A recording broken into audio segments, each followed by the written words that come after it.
Welcome back to the Blizzard Arena here in beautiful Burbank, California. Doa and Monte Cristo welcoming you to our fourth match of the day here at the Overwatch League, and a special welcome to our Disney XD audience. We know you're out there, we know you're watching, and we appreciate you. We do. We definitely do. And I'm really excited about this next match. Of course, the Shanghai Dragons coming off of their less than thriller 0-40 season. Yeah, it was a rough season for the Shanghai Dragons. But there's also the exciting new roster that they're bringing to us, though. That's right. That's the thing. It's essentially Shanghai 2.0, right? Where there are only two members from that previous team on the current team. They've kind of changed out a lot of the coaching staff, so it might as well be an expansion team with all the changes they've had. And they needed that. 0-40 in Season 1, not the record that you really want as an organization, but I will say it here, I say it right now, they will not go 0-28 this season. They will win at least a few matches, I think, in Stage 1. You know, in fact, I think most people are putting them pretty high in terms of the power rankings coming into the season. Honestly. I mean, they picked up many, many very good players over from Korea, especially the Gyeongju Panthera roster, a Korean contenders team that they mostly picked up. So I think there's a lot of reasons to be very excited about the Shanghai Dragons coming in. Yeah, one of them a very recent pickup, actually. That's right. Gamsu did get shanghaied by the Dragons. That's right. So he's here now. He's going to be playing on this roster. Maybe not today, as we see these starting rosters come in, but I think that's something that's going to give even more power to the Shanghai Dragons in the future, alongside their many, many other good pickups. That's right. And on the other side, we have the Hangzhou Spark, one of our new expansion teams, our first expansion team to take the stage actually here in Overwatch League 2019. And this is a really exciting one. They've got kind of a super team from different contenders, Korean rosters. And when we were talking to the teams before the league began, it seemed like every single team we talked to talked about how great it was to play against the Spark, how versatile they were, how much stuff they're doing, their talent. So I'm really, really excited to see these guys. And there's a lot of hype surrounding this team for sure. The hype around their colors, of course, too, which are You wonderful. know. So they were already, I think, going to be somewhat of a fan favorite coming into the season. But they are actually going to have the skill to back it up as well. I think most people are putting this team potentially as a top 5 in this meta that we've seen develop tonight. So they are not only expected to be the best expansion teams, but one of the best teams overall in the league. It's a bold claim, and it's one of those fun things to kind of look at coming into a season. And one of the top stars on this team is, of course, their tank player, Gushui, who made such a big wave kind of around the world, well, especially in China, I suppose. But anyway, this guy is a great tank. Yeah, he really is. Had some phenomenal play in the Overwatch World Cup, representing Team China. And this is a guy who, you know, we saw Fusion's another World Cup tank who was really shining in the Overwatch League earlier today. And we're going to see the same thing, if not even better, from Gushui. I mean, certainly that's what a lot of people are expecting, right? I mean, he's known to have these, you know, quote-unquote perfect Winston ultimates. He's known for his great Reinhardt shatters we've seen. But this guy is just like a highlight machine. And we got a lot of that stuff from Fusions in our second match of the day. Hopefully we'll get a lot from our other, like you said, World Cup tank here as well. But it's time to introduce our first team in this matchup. Let's give it up for the Shanghai Dragons.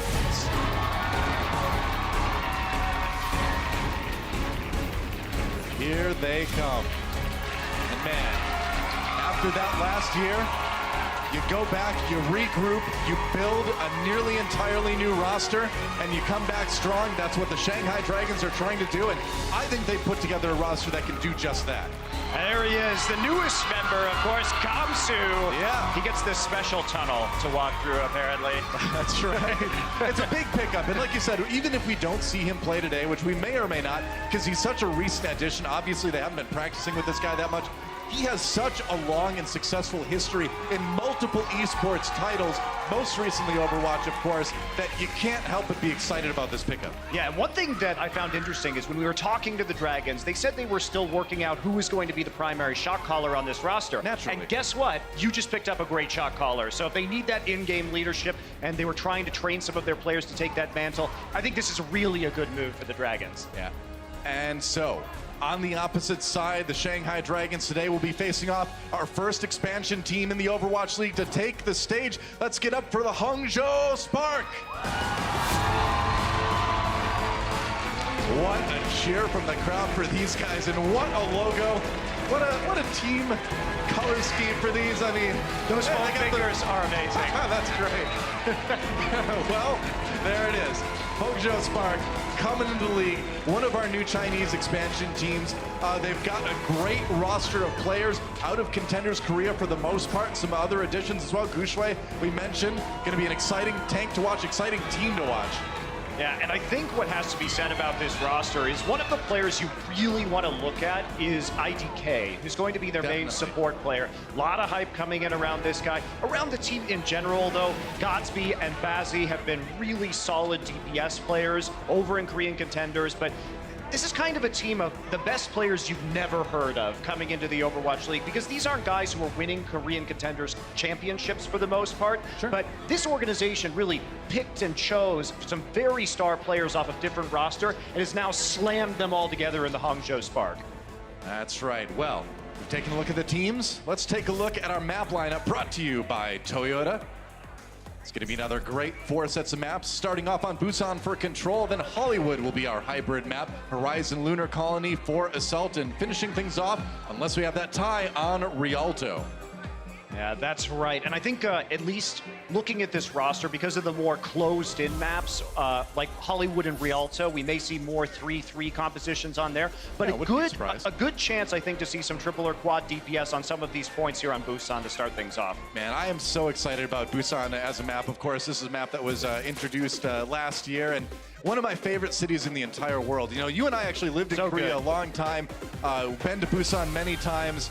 I was just there last summer, actually, and they've done a great job of capturing the vibe of this map, of the city in this map, I should say. Especially the mecha base. That's actually my favorite part of Busan in real life. I love visiting the mecha base in Busan. That's true.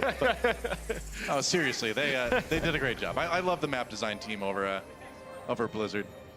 Hopefully, one day Busan will look like this. It'll be neat. I mean, I hope it doesn't. That probably means that there's some serious military threat that they're addressing. Hey, Mecha's obviously got it handled, so I'm not too concerned about it, you know? Even crew, they've got it taken care of. And we probably will see the Spark swap off of this. This is a point that typically goes the way of the 3-3, but maybe they're feeling a little bit fancy today. And Shanghai Dragons, they are going to be running with Youngjin as their main tank. Typically not a main tank player, but I think coming in and trying to play Gamsu when he hasn't had a chance to adjust to the roster yet, and they haven't had a lot of practice time, may not be the best plan. So for now, it will be Youngjin over on the Brigitte, actually. It looks like at the moment, they're running with single tank. Yeah, they are. And Geguri did play main tank at times, especially on Orisa last season. That's true. Geguri, of course, having a long history as being a great flex tank on the Zarya mostly, but looks like she's piloting the Hammond this time around. All right, let's see what they do. Bebe on the Moira, actually, not a pick we've seen a whole lot lately. Gatsby, though, meanwhile, manages to get behind Luffy on the other side. A little bit of damage, but not much. Got to deal with that Tracer instead, but no Smite already down here. So Shanghai with a little bit of an advantage, trying to take this point early. Yeah, this is a really weird composition, I think, to run on this point, especially because there's not a lot of long sight lines for Widowmaker, but DM surprises them, gets no Smite immediately. Godsby now going to swap over to the Zarya. Will be a 3-3 transition for the Spark. That's right. DM definitely one of the best hit scan players, best Widowmakers out there. Hangzhou Spark advancing on the point again to try to take it out. A little bit of a hack coming in. They're going to wait, go down the elevator. And now they got to get on the point. DM looking again for more shots. A little bit exposed there, but got some escape options. Wait for the walls to come up. Goes all the way across. Gets out pretty easily. Rhea down, nearly demeched here. Does get demeched, in fact. DM finds that one. He's got the ultimate as well. Shanghai Dragons defending as well as they can. The MP comes in. There's another shot onto Bazzi from DM. Lighten him up. K-Curry a little bit low. She's got that minefield. If they need to hold out longer, they've got the healing. She's going to try to chase, but no, yeah, better to stay on the point. Better to defend it. And I gotta say, the Shanghai Dragons looking really solid so far. Yeah, we expected them to be good, but now they're coming in with a little bit of a different roster lineup than we had expected. Yeah. And they are crushing it so far. Hangzhou, like you said, waited for those walls to come up just to cut off some of the sight lines on that last sec, but it wasn't enough. DM is dominating. IDK down already. Another kill for DM onto Bebe. That kill feed is all DM all day, it seems like right now. Maybe a little bit low as well. Luffy saying, hey man, I want to be a bloodthirsty support as well. I can get a couple too.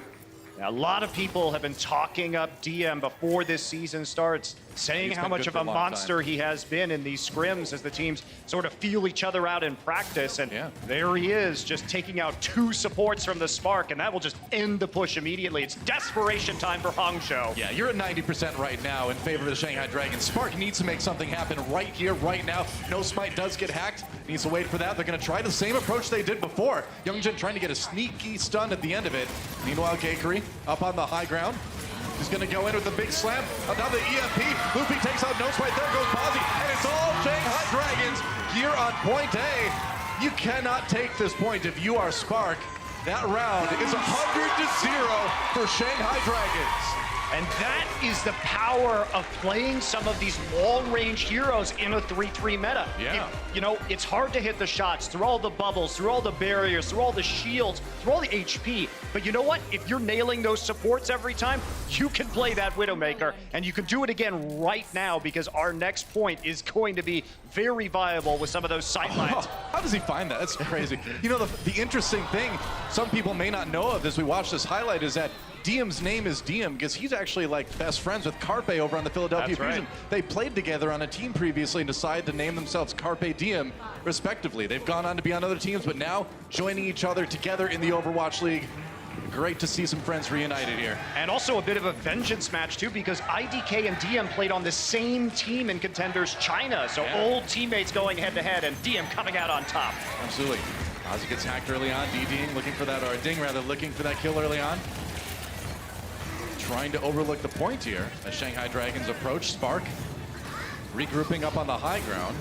Gakery getting hacked before she completes that slam, actually. That might be an opportunity here, but Diem up on the high ground, untouched. Oh, he's nearly got the kill. He does onto No Smite. Meanwhile, IDK gets the boop onto Gakery to finish her off, and it looks like for now, Spark will take the point. Yeah, that's right. It is a 4v4 down on the point right now. That's right. See, baby, fade out, and they're all trying to stay bottled up behind that diva. That's a really fast coalescence at Moira Ultimate coming out for Bebe, doing a lot of damage to some of these low health members of the Shanghai Dragons. So as rough as things looked for Spark in round number 1, it looks like they've started to stabilize a bit. Although Shanghai Dragons trying to hold strong on the point and turn this thing around. Luffy, Koma, Youngjin, all trying to do it. They're going to dedicate to the Transcendence to this. They've got the respawns coming in now, so maybe they just have a chance to win this fight. A kill on the Bebe is going to help out, but they lose Koma in the process too. Youngjin diving in, setting up another one for Luffy. Trying to find the kill. Nice stun to finish off Cosby. And Youngjin, known for that DPS role. Also, of course, if you're DPS, you gotta play the Brigitte right now, and he's doing that quite well. They're making the solo tank thing work, and looks like they might just be able to flip it. They will. And they absolutely are going to flip it. Wow. 54% over for the Spark right now, but they're coming back in with that EMP, and if Godspeed can find a good opportunity, that will shut them down. Ting looking to achieve the same feat here. Mirrored Sombra's ultimates available for use. Yep. And Ding waiting for the opportunity with this EMP. Comes in, finds a big one. That's at least 3 hack. Bozzy in a lot of trouble right away. I got 4 with that EMP, and Shanghai wasting no time at all. Just wrecking the Spark and sending him packing. You have that EMP advantage. There's really no counterplay to it if you hit that other Sombra. Bazzi flipping over to the Brigitte now, trying to shut down some of these fast mobility flankers, such as that Tracer and the Sombra. There we go, Rhea sent back. He wanted to go anyway, wanted that get that mech back. And I gotta say, we have to mention Gakery's Hammond play here. Yeah. Wrecking Ball's been working very well for her. She's played a nice measured style too, that's not leaving her too exposed, like she's not going in too far or anything like that. And when you're the only tank on your team, you need to play so careful, and she's nailing it. Ting behind right now. Does get the hack off onto IDK. Okay, something. And No Smite, waiting for a chance here to use that Primal Rage. Gets the kill onto Luffy. That's a start. Diem a little bit low health, in trouble. Gakery trying to back off. Getting low health too, so Hangzhou Spark just muscling their way in there and switching the point back over in their favor. That was a nice spook, though. Prevented No Smite from getting any of the landing damage and really continuing to pour it on the Shanghai Dragons. It was just a great maneuvering by Spark. They didn't really even need to, decisively win a team fight. They just sort of walked in and took it. And they didn't need to use the EMP either, which is huge. Ting coming up on another one of his own, however. Oh, they're going to EMP in the back there. Gosby using it to take out that Tender Zenyatta in the back. Without those shields, he's only got 50 HP, so it's really easy to make that happen. And now Hangzhou Spark over 80% here. Yeah, but look at what the Dragons are coming back with. You got A lot of 4 ultimates available to you, tons of healing and the EMP, and you only need really that EMP to land to be effective. IDK's got to hide, so let's see where IDK's positioning right now. Ding waiting for that big EMP. Coming down, he's going to go ahead and use it. DM trying to capitalize now. Bazzi already fell to the pulse bomb. DM looking for more though. Not satisfied with just that one kill. Trying to find one onto Bebe in the back. That Moira very vulnerable. Going to go ahead and fade to try to escape. Chases him down. That Coalescence though going to keep Moira healed. He has to be careful with that. Luffy falls afoul of the ultimate instead. And now Hangzhou Spark at 99%. Trying to tie up this map. Bebe with the great Moira play. Setting things up for No Spine to just clean it with the Winston. That minefield laid down by Keikari and the Hammond, but I don't know if it's going to be enough. Shanghai, though, no, they're coming back. They're going to flip the point again.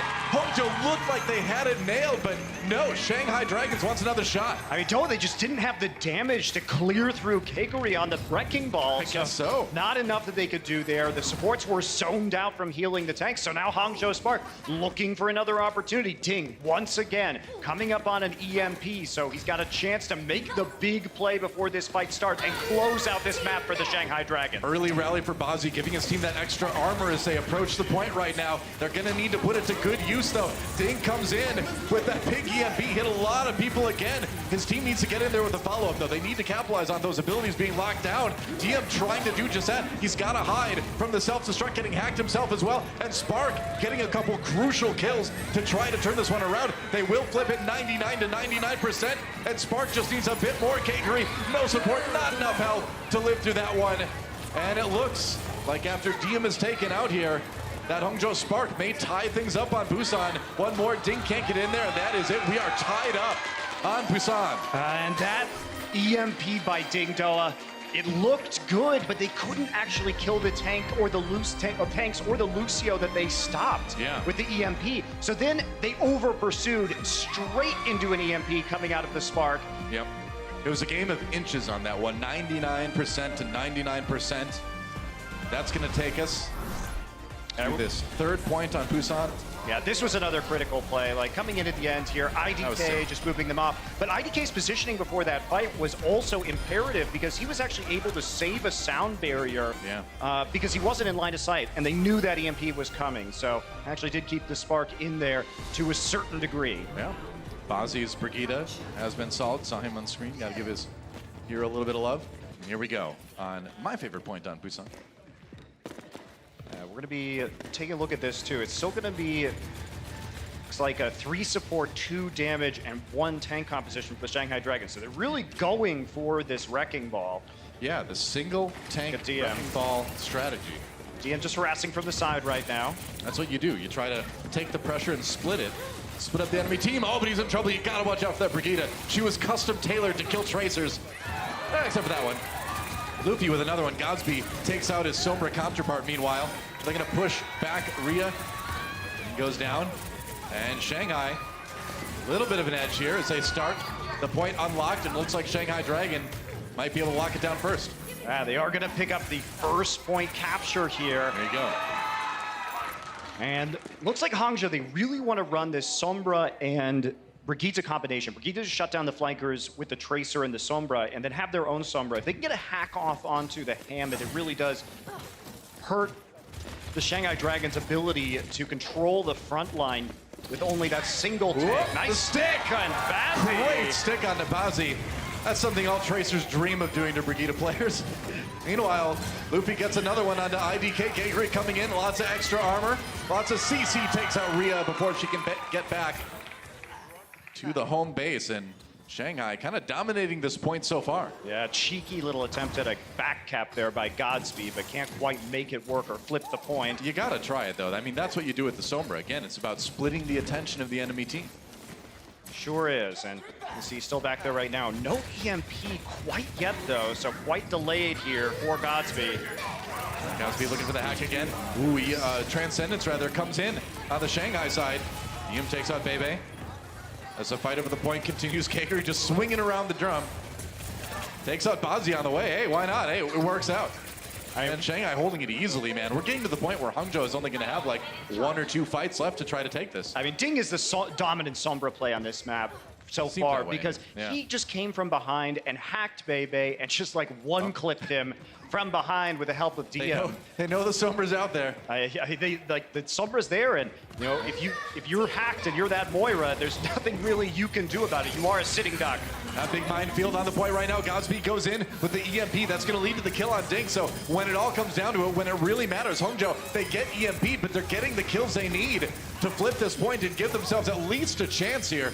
Gegri down as well, and that will be a clean team fight for Hangzhou Spark, despite taking that big EMP in the process. Yeah, just everybody hacked right there. Both of the Sombra players deploying the EMP, which gave a little bit of an advantage there to Hangzhou, considering they had position on the point prior and were able to focus down the front line just a little bit quicker. Right. Godspeed again trying to harass from the back lines, going after Luffy here. DM looking for a place to put that pulse bomb. So many tempting targets, going to go in, has to avoid that self-destruct though. Koma's going to get caught by it though. Ding does find the equalizing kill, but now Youngjin falling as well. Hangzhou Spark may have bought themselves some more time, and that's a nice stick on Nabazi from DM. Hangzhou drops that sound barrier to try to stay in the fight. It's overtime. Shanghai has to give that one up again. And there is a hacked Primal Raging Winston, maybe the most useless thing in Overwatch. Yeah, does eventually. Swinging his arms, you know. He does get out of it though before anybody can come back on the side of the Shanghai Dragons. Looks like we will see Hangzhou returning to full force on the point. Currently a flank being undertaken by DM on the Tracer. Well, Shanghai's gonna have some good ultimates to use coming into this next fight. And there's still a lot of percentage left that Hangzhou needs. They're only at 50% right now.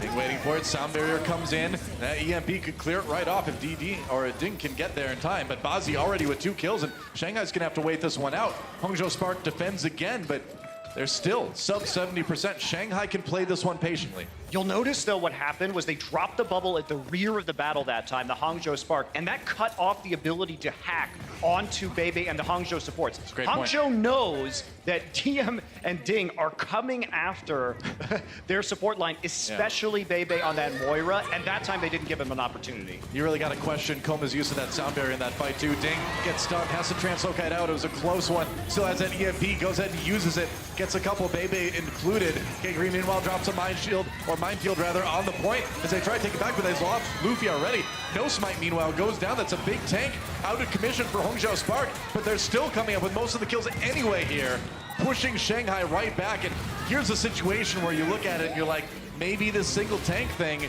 know, isn't going to work out quite as well. And Hangzhou Spark will take this map 2-1 in the end. It was a close affair, but the Spark win it. That they do, and it was because they figured out this flanking tactic that was being used by the Dragons, and instead they just all-in on the front line. They said, we don't need these bubbles, we don't need these barriers to protect our front line, because they're gonna get stuck behind them with 2 of their DPS, and we're just gonna go ahead and win that 6v4. That's right. We will take a quick break, and when we come back, map number 2, don't go anywhere. This is Overwatch League. The Overwatch League is powered by Intel. Game, record, stream without compromise on Intel Core i7. And by Omen by HP, the official PC and display of the Overwatch League.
So the meta is a very specific type of like style that's been developed in the game based off of balance patches, where you'll have like 2 or 3 comps and then you'll swap to each one to like counter the other comps.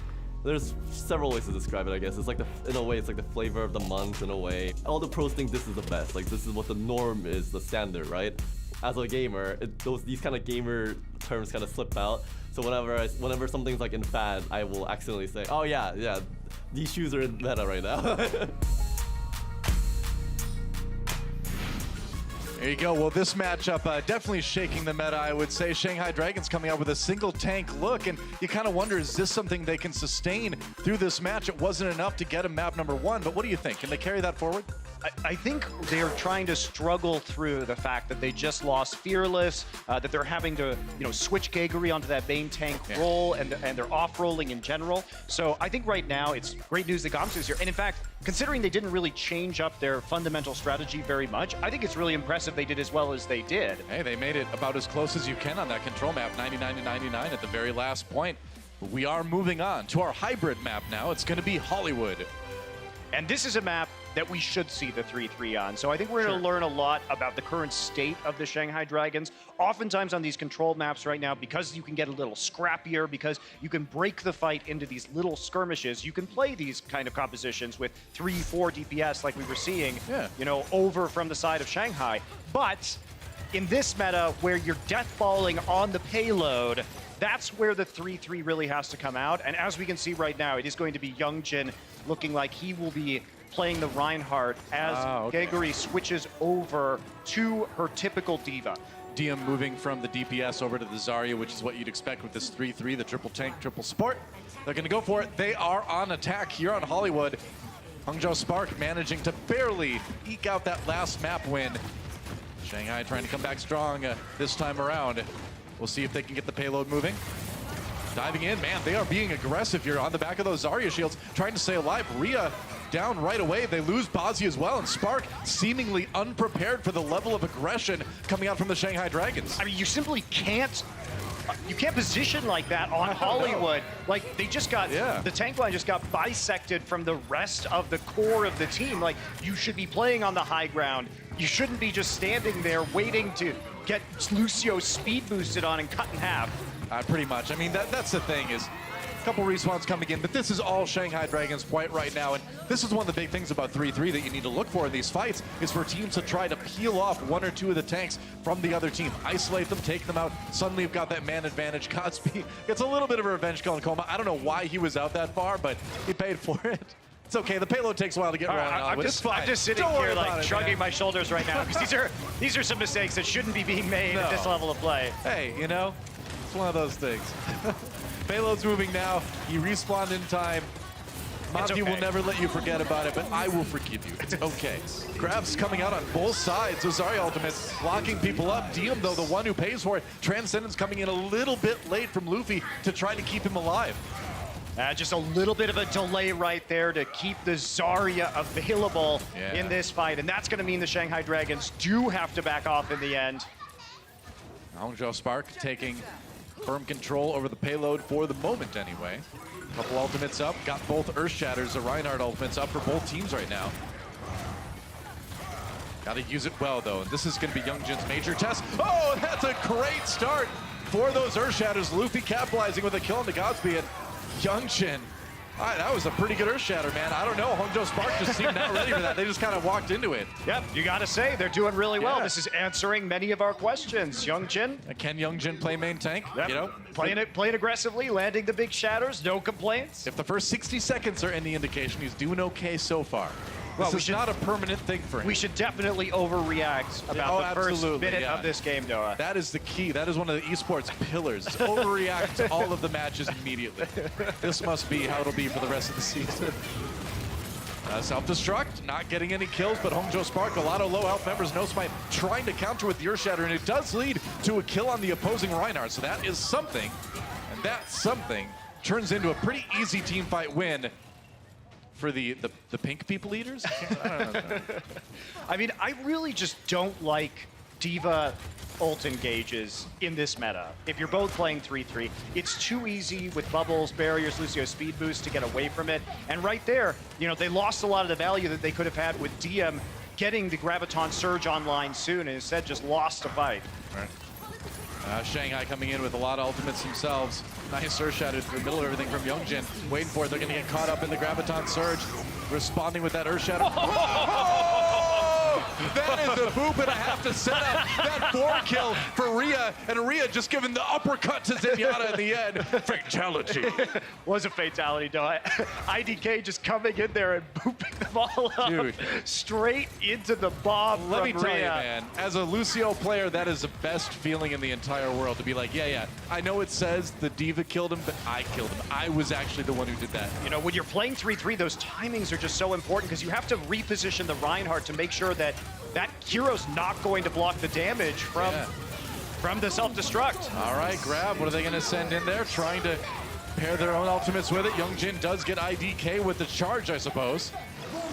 Youngjin down, though. Bazzi responding here. And now, with the sound barrier coming in from Coma, Shanghai kind of struggling here, yeah. All right, well, that didn't work. This is where not having that self-destruct, like, really hurts you, right? Sure because that's, you know, 3-3 is a very subtle game. I know it looks like a whole massive particle effects on your screen, but ability usage and chaining abilities properly and knowing what ultimates are online on the other team is so critical to success. I'm actually really surprised that they didn't save that Graviton Surge on the Shanghai side to pair with Gegari's self-destruct. She just got it now. They didn't have to wait that long, and now they're going to have to wait a while before DM to have another ultimate. Yeah, they are offsetting these ultimates pretty badly in the last few fights. Yeah, it's looking a little bit rough. Hangzhou Spark looking more and more solid on the defense here. Shanghai equipped with the tools to possibly push this payload further, though. Another Graviton Surge comes in. Oh, trying to respond with the Earth Shatter again, and there's another kill on Tacoma from the self-destruct on the Hangzhou Spark side. Shanghai down a member, but they do take out Bazzi in response. All right, Transcendence dedicated to the fight by Pepe. They're going to try to make it work. Looks like Hangzhou Spark in a pretty good position here, and Shanghai Dragons just really having a tough time approaching the payload as it's been kind of moved in this narrow corridor. Yeah, Ting also used the rally at the end there, so not a lot of value unless they can get up to that payload very quickly. It's not going to rally anybody. Yeah, Bazzi going to have a much more effective rally coming into this next fight. Yeah, Shanghai Dragons, I feel like they have the tools, but they kind of put themselves in this position here with some kind of inopportune ultimate usage. They've kind of given Hangzhou Spark this round to kind of win or lose. 40 seconds remaining. Shanghai needs to make something fast, but Hangzhou knows they have the edge. They're going to dive right in onto Youngjin. Getting very low. Can they take him out? They can. And that might be that little bit of inexperience on the main tank role from Youngjin. Normally that DPS player, and he was, I think, a little bit out of position compared to the rest of the Dragons there. Yeah, a lot of the ult tracking is really fallen apart here at the end for the Shanghai Dragons. Yeah, for sure. You know, like I said, we talked to them coming into this match, and they said they were still trying to find that player with the voice on their team to really call these shots. And Indeed. I think you can see that. Under 10 seconds now. It is do or die for the Shanghai Dragons on their attack run. They need to make something happen, and even if they do, it's so much farther for them to push the payload to finish this round. They're going to try to throw in the Graviton Surge, trying to capitalize with that self-destruct. Can they get rid of the shield? Not quite. The sound barrier comes in from IDK right at the proper time for Hangzhou Spark. They're going to try to follow it up here. Shanghai Dragons gets their own Lucio ultimate, their own shields. Luffy and Youngjin down, though, and Hangzhou Spark already rallying back. No pun intended in this fight, and it looks there like it is. There's a rallying back. There's okay. Now rallying back. See, I used that too early, just like the Shanghai Dragons with their ultimate, and they paid for it. That's where the payload's going to stop. Good hold for Spark. Yeah, very good hold, especially considering that the Shanghai Dragons came in and just one-pushed them on the attack. So, you know, coming back and really just being really rock-solid defense on B was huge. Quick break, and we'll be back with round 2 right after this.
Welcome back to map number 2 between the Shanghai Dragons and Hangzhou Spark, already in progress here. Shanghai Dragons had their attack run. They had their chance to push the payload, but as you can see, they only pushed it about halfway through point B, and that's going to make it, honestly, pretty easy for Spark to finish this one if they can take point A. And if last map is any indication, I think, like you said, Monty, with some of the roster shakes-ups Shanghai had right before the season began, they're looking okay, but they're just not looking strong enough at the moment.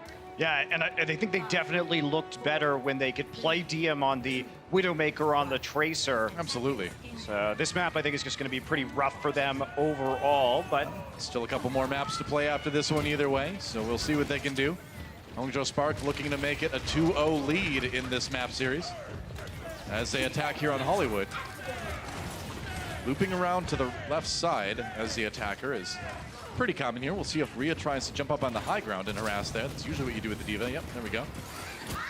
Trying to force some people off. Yeah, Koma has to go running a little bit. And now Rhea's going to kind of cover it for his team to loop around. Yeah, it's just a slow roll up to the high ground. This is a more traditional take on this. If you can get high ground on the opposite side on Cafe, you're feeling super good as the attacker. If you get your Zarya up on the high ground too, she can just kind of roast people and build charge as well. They don't even need to have her sit up there. They can actually just bring people down and take the point. They've muscled Shanghai out, but they do have Diem on the high ground on the Shanghai side, taking a lot of fire from Bebe though. That Zenyatta can put out the damage if you're not careful. Hangzhou Spark need to be careful here. They've got the health now, but they need to continue to proceed cautiously. They want to take this point. One tick taken already. They get a bit more. They're looking hesitant. Yeah, good job, though, by the Shanghai Dragons to retake that high ground, though. They're not panicking in the face of this slow push that's being engineered by the Spark. Yep, shocked. Or Spark, rather, just trying to grind it out. Going on to Youngjin now. He's a little bit isolated, back on the point, trying to get to his team. That's just going to give more time for Spark on the point right now. Diem goes ahead and drops the Graviton Surge. There's a follow-up here. Youngjin dies. Hangzhou Spark loses nobody in that Zarya ultimate, and that is not going to do Shanghai any favors. Geguri trying to delay on the point for as long as possible. Every second counts, but it looks like it's inevitable. It looks like this point A is going the way of Hangzhou Spark.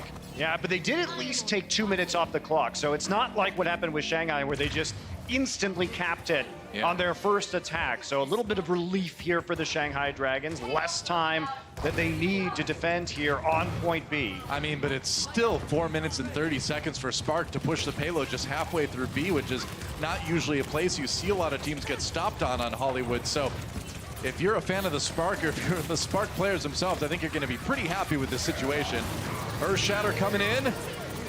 Oh, that's a nice response from Spark. They're going to go ahead and drop down the sound barrier too. Youngjin taken out early. Shanghai Dragons reeling already.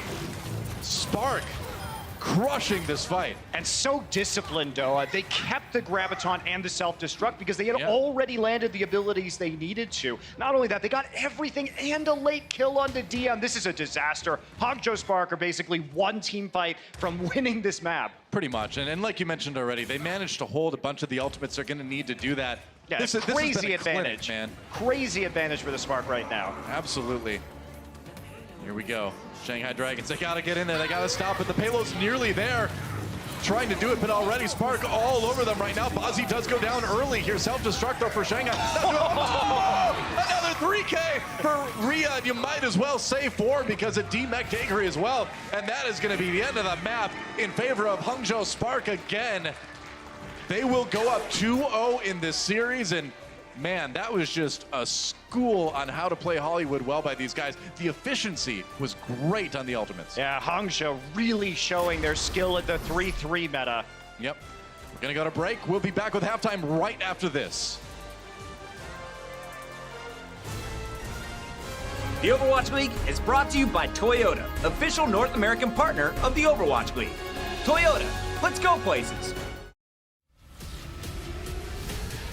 And I want to make sure those of you at home go get your Twitch All Access Pass for 2019. Now, just like last year, there's a ton of great stuff that you won't want to miss. You'll get access to the command center that lets you watch from any player POV during every match. It also comes with 200 Overwatch League tokens so you can rep your favorite teams in the game. And you'll also get 20% off any new merch on the Gear Store website. And the best part, it's all only 15 bucks. The thing basically pays for itself. So just head on over to twitch.tv/Overwatch League and get your 2019 All Access Pass today.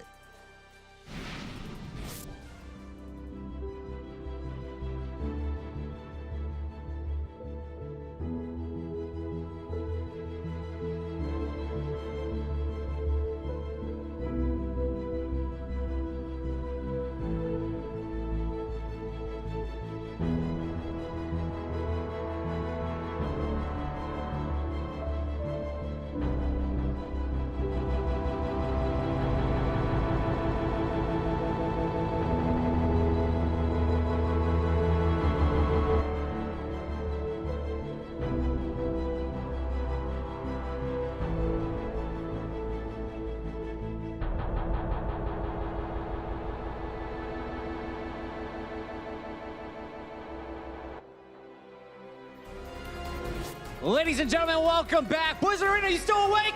It is the fourth and final match of the night. And what beautiful colors. We got red, we got pink, we got Summer, we got Hex. Wonderful things happening here in the Blizzard Arena. I'm Chris Puckett, and we got a lot to get into. So let's jump right into game number 1 as we take a look back at some of the highlights. Hex, let's kick this one off. Shanghai, new blood in the mix here. Hangzhou, brand new team. What did they show us as we went to control? New blood for Shanghai, same old heartbreak as they come out really strong on Busan, and then it kind of just falls apart again. DM was the sole highlight here, but as the map went on, you saw the versatility of Hangzhou as they have everyone playing very well. This team should scare a lot of other teams in the league.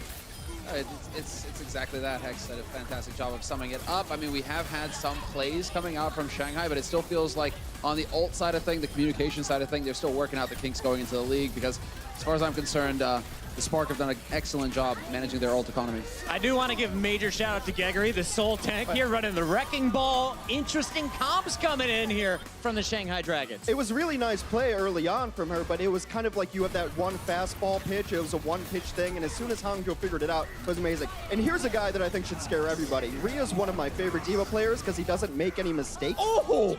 But also you get the bonus of the giant self-destructs. The thing that should scare people about Hangzhou is that everyone plays well and everyone's a threat. Everybody's looking good tonight, guys, and that bomb, one of my favorites. Look for it in the top 10 at some point. But we got to talk about Shanghai, right? 0-40 in the inaugural season. They staff up. They do everything they need to get themselves in a position to win. Currently, they're down 0-2 tonight, but they're not out of it yet. If they get back in, who's the guy to lead them there? Dia. Oh, wait, no, DM. Sorry. DM, not Dia anymore. We got a new sniper in That town. was a little rough. It was a little rough. I'll admit. But, you know, that is the thing. You kind of do a double take. You're like, oh, wait, no, because it is the same scenario as last season. It seems to start things off right now because they were heavily reliant on him last season, the Shanghai. Going into this one, it seems like DM, he's the man who's making it happen. He had a phenomenal performance on Widowmaker to kick things off in this series, but after that, it doesn't really feel like the team is quite able to capitalize on his performance. The only person with the highlights are going to be DM, Carpe's better half, if you will. A really kind of cool anime story with those two coming in. But I think the support line does have the ability to carry. Shanghai went out of their way to upgrade what was arguably one of the worst support lines in the league last year. Both Koma and Luffy have the ability to take over games. Final question for you, Semler. Does Shanghai somehow pull this out and get their first win in Overwatch League history tonight? A Chinese team will get a win tonight. A Chinese team will get a win. And finally, Hex, for all the new Hangzhou Spark fans out there, there's a lot of pink in the venue. What do you want to see from this team in the second half? Wild and wacky strats. I want to see DPS heroes play DPS heroes because both Godsby and Bozzy can be Rookie of the Year candidates. It's been fantastic, guys. We hope you're enjoying this show. Everybody in the Blizzard Arena, make some noise because on the other side of this commercial break, we got the conclusion. The final battle of the night will be Shanghai. Or is it Hangzhou walking away with the win?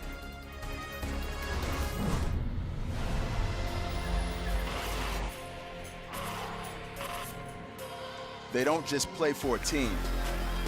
They play for every fan, every rival, every moment, every match.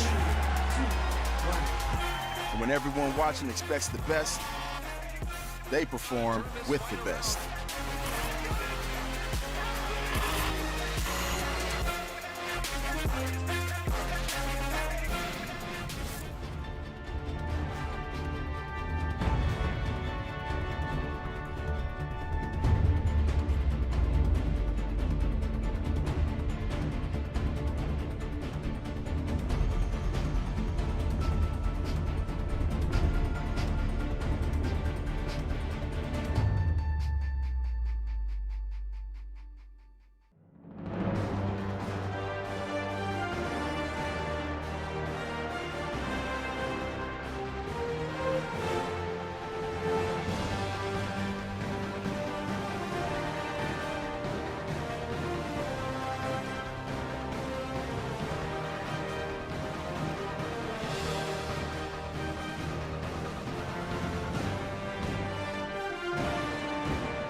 And we are back here at the Blizzard Arena in Burbank, California. It's the Overwatch League, and right now, newcomers, Hangzhou Spark, coming into the league here 2019, their first season, and already up 2 maps in their very first match over the Shanghai Dragons.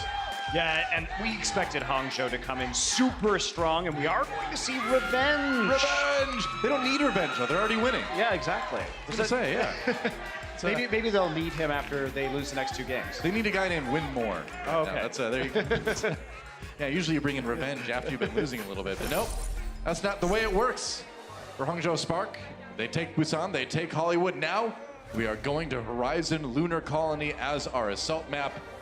We're going to the moon, Monty. Are you ready? I'm ready to go back to the moon with you again today, Noah. What did you pack for your trip to the moon? I didn't pack much, I gotta say. I love asking these questions. Did you pack any wax for your new mustache? I might have, but I don't think I need much. It's already there, right? Everything is already there. They have wax, mustache wax on the moon. Do you think some of like Winston's friends have like big stashes? There you go. All right, well, you heard it here I'll just first. assume. Swanky mustache. A lot of hipster gorillas on the moon, I guess. Here we go. Hangzhou Spark coming out on the attack here on our assault map. Shanghai Dragons with the defense, and they're doing things a little bit differently, it looks like. They're going to go for the Pharah, actually, on that. Coma on the Mercy to keep that Pharah supported. I mean, I think we've seen that they can't play 3-3 at the same level as Hangzhou Spark. And Certainly seems that way. You know, they shouldn't be confident in doing that, honestly, because they haven't had necessarily the pieces to work with. Oh, okay. Ding already with a kill onto Revenge there, finding him with the rockets, and it's tough to escape that Pharah. If you try to take that 1v1, you better be sure you hit all 3 shots, which is what it generally takes, but when there's a Mercy healing that Pharah, that Anna just needs to run for cover. Absolutely does. They're not going to make any adjustments right now. We are going to see the Sombra and the Tracer coming around looking for the flank right now. Yeah. All right, Hangzhou. Trying to come around the side here. They're going to send the Hammond over to the left side, kind of splitting things up to distract Shanghai. Trying to take advantage of the fact that their team is vulnerable in small chunks, I guess. This is a weird attack, all right? But here, how do they get the supports and the D.Va out of that little room? I guess they're going to have to use the Hammond to do it. There's a hack coming in onto Ding. That's huge. Ooh, that was a close call, but it looks like he's going to live for now. Meanwhile, Coma does go down, so he's without his Mercy, without that support. But Shanghai is managing to pick off Spark players here and there. Rhea out of the mech. And it looks like Dragons will hold for now. I mean, I don't know how they think they can get that Ana and that Lucio into the fight across the open ground against a Pharah and a Widowmaker with just a D.Va there to protect them. Yeah, it's a bold play, we'll put it that way. No Smite just trying to zone people out. Look at this, already all the way back on point B on Shanghai, just harassing the respawns. And sometimes if the respawns are if those players are a little bit on the weaker side as far as the armor, the shielding not being there, you can do that. You can send someone really far ahead and harass, but it's usually not your tank. It's usually like your Sombra or something. I mean, they've still got their support stuck here behind this D.Va and no way to engage. They're taking these long flanks, but it's chewing up so much time. I love it, like D.Va runs across the hallway. It's like, good luck, guys. How do they heal anybody right now? Their supports are stuck in that room. You have to use the Lucio boost, but you need some protection for the tanks to make it work. And Hangzhou Spark just seems like they're trying to be creative here, but I think they might be playing themselves, as they say, as the kids say. All right, that was not the greatest Pharah ultimate I've ever seen. I'll say that. Was he? You can't. What is the Hammond just going to sit there and let you kill him? I don't know. I'm not sure what the thought process was there, but either way, Shanghai still holds for now. Hangzhou Spark still has trouble getting their people onto the point. This is all right. EMP coming in. Whoa! And there's the double slam dunk. Come on and slam and welcome to the jam, says No Smite. Gets 3 in this fight, and I guess that's how you do it. You EMP and just then wait for EMP. Okay. I mean, I'll take it. They eventually, they were slowly working their supports forward, but I'm not down with this strategy that we're seeing from the Hangzhou Spark right now. I think it has a lot of fundamental positional problems. That push was certifiably silly, no doubt about it, but No Smite with a sick play here. And the timing was cool. Oh man, that was a beautiful play to end a very weird attack for Hangzhou, but they do leave themselves with 4:40 on the clock to try to push point B, so they're still in a good spot. Like, was it worth taking 3 minutes to have that work? No. I don't know. I'm gonna go with no. It was entertaining. And especially when you're just gonna switch off the Ana immediately afterwards using the nano boost in the last fight. That was something I have not seen before. Here we go. Youngjin, though, dropping the bongo to try to power up his team. He's going to get the nice shield to actually save his ultimate there. Repositioning that quick to block the self-destruct. Hangzhou Spark in the back corner now, trying to come around from the side. Diem on the Bastion here. Drops back into turret form. A lot of damage coming out of that hero right now. He's got that damage boosting coming in from the Mercy as well. Hangzhou Spark needs a way to handle this. They're just walking into that, and that is every ranked player's dream that I have played with ever. It's like, I'm just going to go bash, I'm going to kill everybody, and turns out, if you're a pro, you can do that.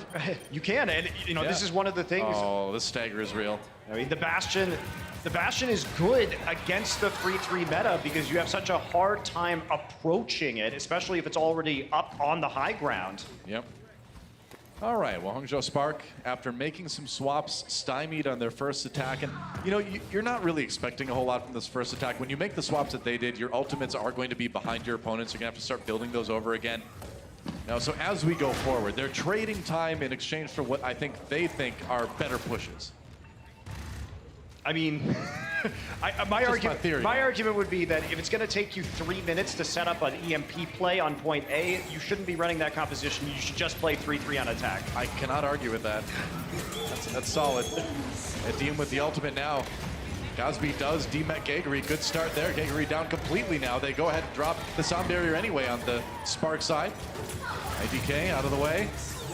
And Diem has a good spot here, but he's got to find a way. Ooh, dropping down. That's an aggro move here. Trying to fight with the Transcendence. I don't know if he was actually meaning to drop off the edge there. That was suspect. Meanwhile, self-destruct for Rhea doesn't catch anyone, but it does allow Fonzie to get in a position where he's going to be able to get a few more kills with this. And Hangzhou Spark finally coming in with a strong attack and getting a lot of time on this point. Now it's just about cleaning up these respawns.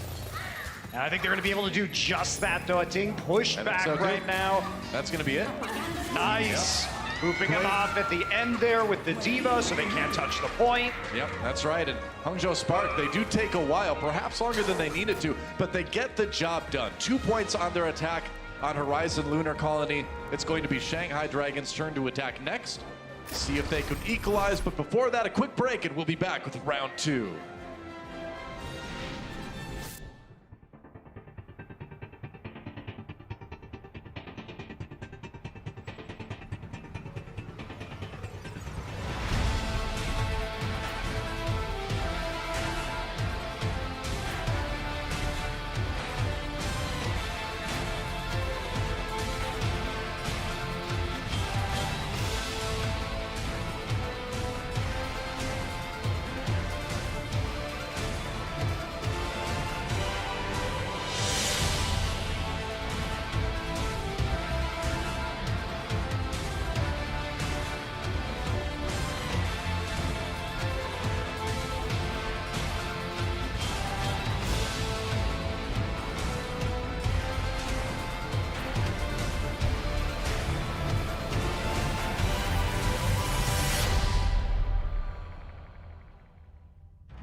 It is time for round 2 here on Horizon Lunar Colony between Shanghai Dragons and Hangzhou Spark. That's right. It's a match a lot of people are looking forward to, and so far, Spark seems to be holding all the cards. They are winning this one 2-0, and they were able to, in a bit silly fashion, I'll admit, it was get 2 points on their attack round. That's right. The first step to the stars. Well, yeah, I suppose. You gotta go somewhere, but what stars are they going to? So I'm wondering. Yeah, we don't really know. Next? Where is human space exploration gone in this Have future? they gotten to Mars? I don't know. You'd think by then they have. Ooh, it's going to be the Bastion defense for Spark here on point A. Adding in Godspeed with that Sombra. A lot of harassment coming in, but Shanghai Dragons may be running this Reaper. Interesting. Triple DPS and the single tank again coming out for Shanghai, and you can't argue with this. Oh, they will change though. Yeah, they keep switching it up. So Youngjin briefly on the Hangzhou, now back over to the Reaper. And they are going to run Diem on the Tracer. Huh. this triple DPS composition with a solo tank, Keguri. I mean, you're kind of working with what you got. Like they said, they are kind of short on the tank players right now because of the recent changes. Fearless having to go back to China, leaving the team, and then Gamsu coming in last minute. Hadn't practiced with anyone. You can't blame him for not playing him in today's match, but it makes things a bit tricky. It does. Diem down already. He's going to get bopped by Brigitte as he tries to get the flank into the back line. There's still a Hammond and a Sombra. Brigitte's like, lol, IDK, I just killed Tracer. There you go. That's Brigitte in a nutshell, basically. There you go. And Luffy cannot get across the expanse by himself. As it turns out, it's really hard to cross open ground with Zenyatta without anybody helping you. He's just jumping across there. He's like, please let me live. I don't know. It's a tough situation. Luffy swapping over to that Ana. Maybe thinking to get a, we're in space now. Reaper in space. In space, no one can hear Lucio's music. That's true. Yeah. In space, you can't drop the beat. Except you can. What does that mean? I don't know. Lore and science don't go hand in hand. Hangzhou Spark, though, easily taking out this this attack from Shanghai Dragons. And again, they're hiding. Oh, they see him. Reaper's like, see ya, buddy. Good luck. Reaper just pieces out. Oh, so they're trying to help him. Okay, wow. Never mind. I sold Reaper short there. He gave his life to save Lucio. That is a beautiful piece of lore that should become a comic book someday. Oh, but Lucio dies anyway. It's a tragedy, all right? It can't always be a happy ending. I mean, this match has just gone full silly at this point. It sure has. It's like, let's not go to Lunar Colony. It is a silly place. Hey, I'm enjoying this. I'm enjoying this. Godsby already setting up here with an EMP. Yeah, I'll take it. Bastion's ult nearly ready. So the big play Time to, oh no! Wow. Nearly got one clipped in that sleep animation. You know, it's really unlikely, actually, if you are Reaper and you get stuck like that you can actually have time to hit fade to get out. Ooh, EMP coming in for Shanghai. This is their moment. This is their chance, but they already lose a couple people. Boosted. Youngjin trying to clean people out. You know, it's the thought that counts sometimes, but it's not going to win you the map. No problem. Nano boosted Recon Bastion. That's right. Solves all your problems. How does Bastion sleep? Does he dream of robotic sheep, my PC can sleep. I guess so. Yeah, that's a good point. That's right. Touche. That's like, Die. Tries a Reaper ultimate. Bozzy down, so maybe an opportunity here for Shanghai. Trying to chase down Brigitte a little bit here, but Godsby gonna harass him a bit on that Sombra as well. That said, Shanghai is getting some serious time on this point. Will Hangzhou try to defend it? Looks like they will. No Smite takes out Geguri. No tanks on the Shanghai side right now, but it doesn't matter. They're getting the kills anyway. Rhea popped out of that mech and then sent back to spawn, and looks like Shanghai will, in the end, be able to take point A. This has been an interesting map, Monte Cristo. I'm having a great time, though. I don't know about you. I'm clearly having an amazing time. Oh, I'm sad. They switched up the Bastion, even though the tank mode ultimate was available. Instead, it's all about that Tracer now. That's a good point. I mean, it's really hard, I think, to play the Bastion when you're dealing with the Wrecking Ball, when you're dealing with the Reaper. So many things that can get right on top of you and eliminate you at close range. Very true. Shanghai with a decent assortment of ultimates to take on to point B here. Diem does have that pulse bomb. Get a couple picks with that. IDK firing away. Diem has to recall out of there. Oh, gets hacked though. Tracer in a lot of trouble. There's a kill. Youngjin does get the equalizing one on the Godsby. Geguri comes in, drops a minefield. Whoa! Double kill from that minefield. Pops Rhea out of the mech as well. You don't want to step there. Man. Oh, wow. That's a great push by the Shanghai Dragons. They crushed it, man. EMP coming down onto 4. We'll see, man. Swapping over the Hammond is no Smite. He does get tagged, saves life barely long enough to buy time for Rhea to come back in. So Spark doing what they can, but it's not going to be enough at the end. Shanghai gets their 2 points. We are all tied up on Lunar Colony. And for as loony as early rounds on Lunar Colony were, man, it was a solid point B assault by Shanghai. It was a little bit loony Colony there at the beginning, but that's true. Coming in strong with the snowball off of that point A. Take a look at Gregory's wrecking ball here. Great bomb drop, and then falling straight down and into the minefield. Doesn't matter, take a nap while you're doing it, picking up all the kills. It's like, would you like a light dusting of bombs on your point? Gregory's there to give it to you. Been playing great on this wrecking ball all day, too. She was originally known for her Zarya play. She was so good originally, people couldn't believe literally how good she was, but she's definitely proved it. I mean, I think honestly, we still expect great things from Shanghai, no matter what happened in this match over the course of the season. But at least at the start of it, you know, they've had these troubles, and I still think they're doing a great job of adapting. Well, here we go, getting ready for our attack again. Moving into extra innings, as they say, extra rounds here on Lunar Colony.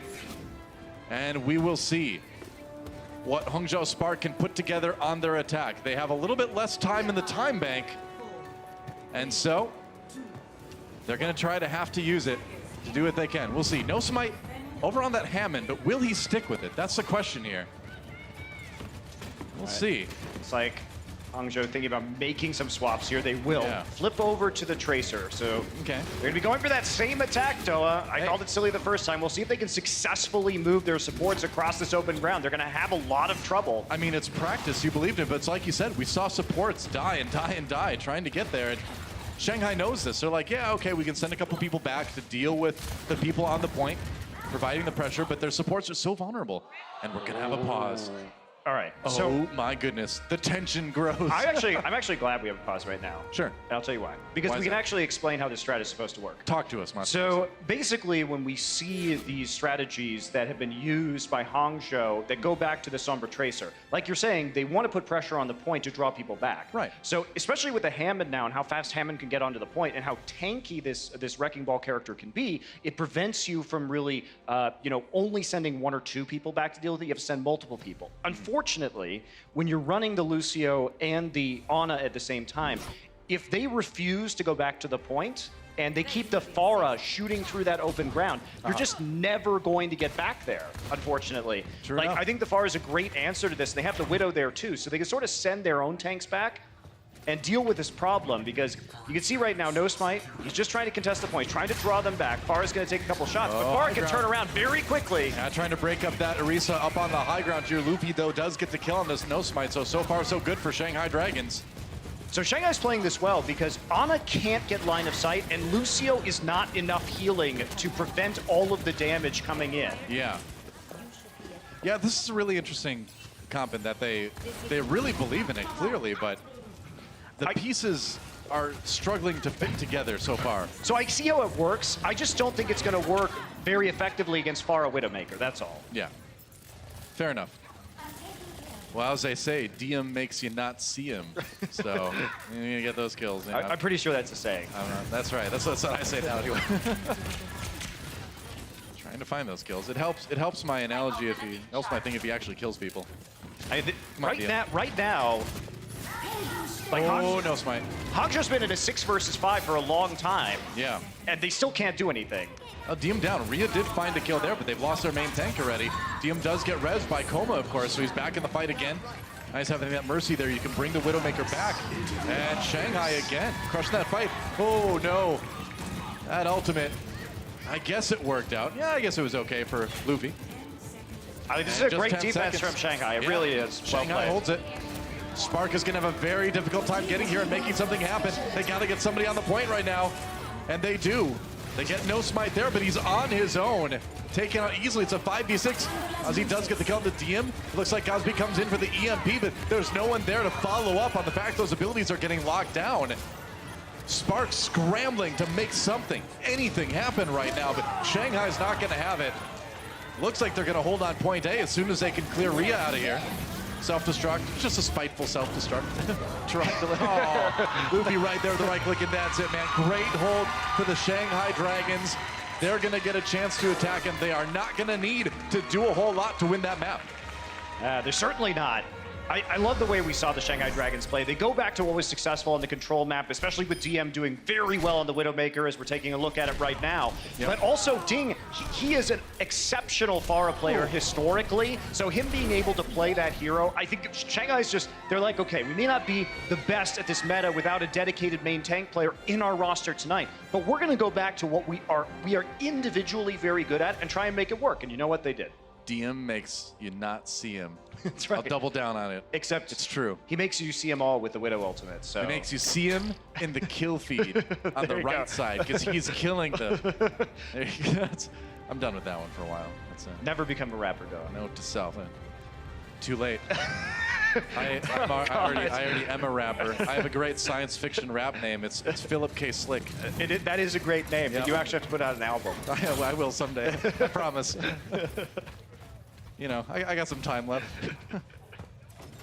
Well, Shanghai on the attack, and you know, again, they only need to take, I believe, just the first tick on point A to win this map, and they've got nearly 3.5 minutes to do it. They are in a great position to win their first map in this series.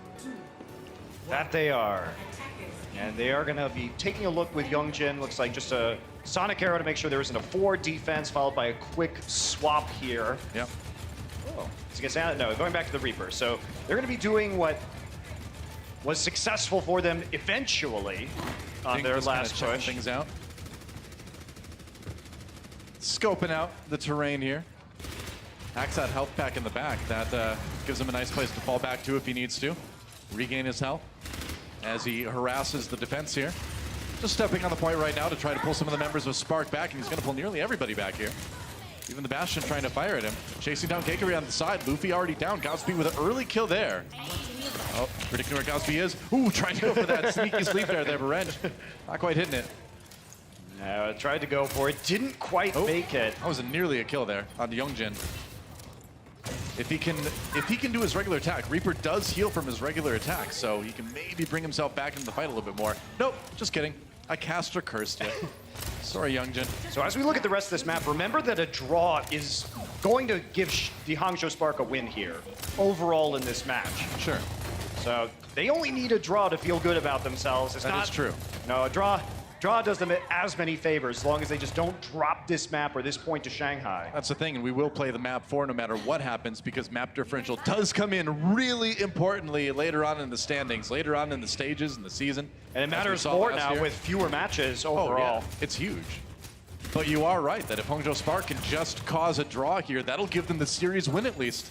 Since they'll have 2 wins and Shanghai will have no way to equalize. But Shanghai's not done yet. Remember, they've got a minute 40 to only get that one pick, but Keikari hacked and taken out. So far, the attack from Shanghai has been anything but successful. 90 more seconds to make it work. And crucially, they will have the EMP. So if they can EMP attack onto the high ground and just use the engage like we saw earlier in this match with the Hammond to drop onto the Bastion, they might be able to make something happen. Right on. All right. Shanghai.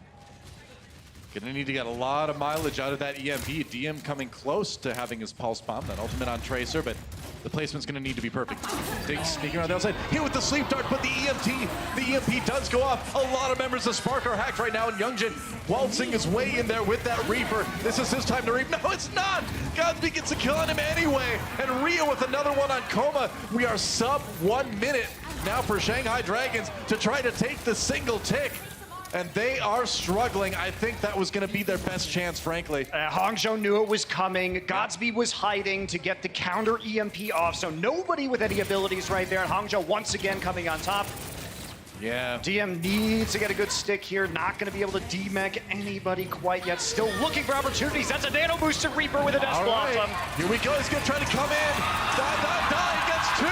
Godspeed falling as well. And Shanghai Dragons, they waited till the last second, but they may just have done it here. Looks like they will. Hangzhou Spark couldn't hold long enough, and Shanghai Dragons are still alive in this series. They'll pick up their first map win.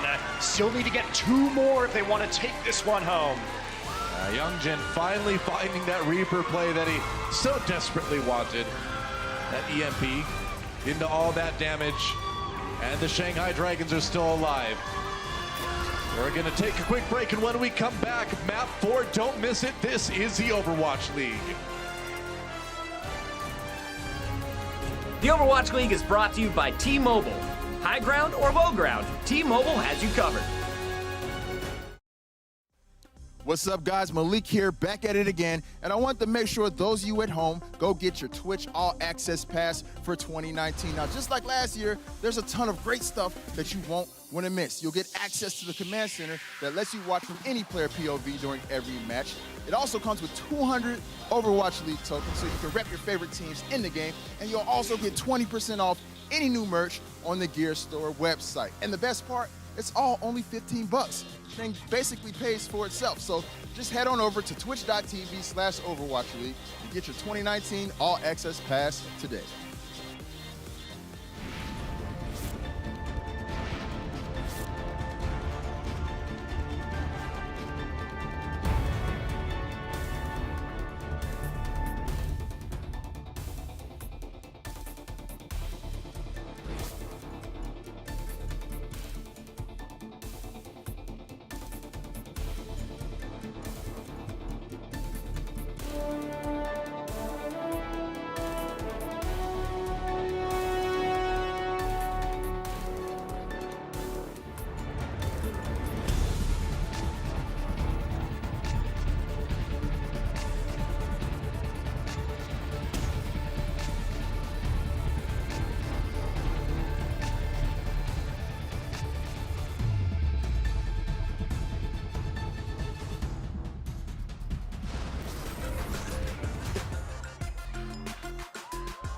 Welcome back to this pretty exciting match, actually, between the Shanghai Dragons and the Hangzhou Spark here on the first day of the Overwatch League here in 2019. It's good to be back, isn't it? It's great to be back, and it's great to see, what are effectively two all-new rosters, with the Shanghai Dragons doing the serious overhaul during the offseason, and of course the Hangzhou Spark being newly minted as an Overwatch League team. So really fun. Pretty much. Our first expansion seemed to see play in the Overwatch League, and then Shanghai Dragons, which after that kind of rough last season, and I say kind of rough in the kind of most conservative sense, they have pretty much a new team. It is Shanghai Dragons 2.0. The gentlest way, you could say. The gentlest way.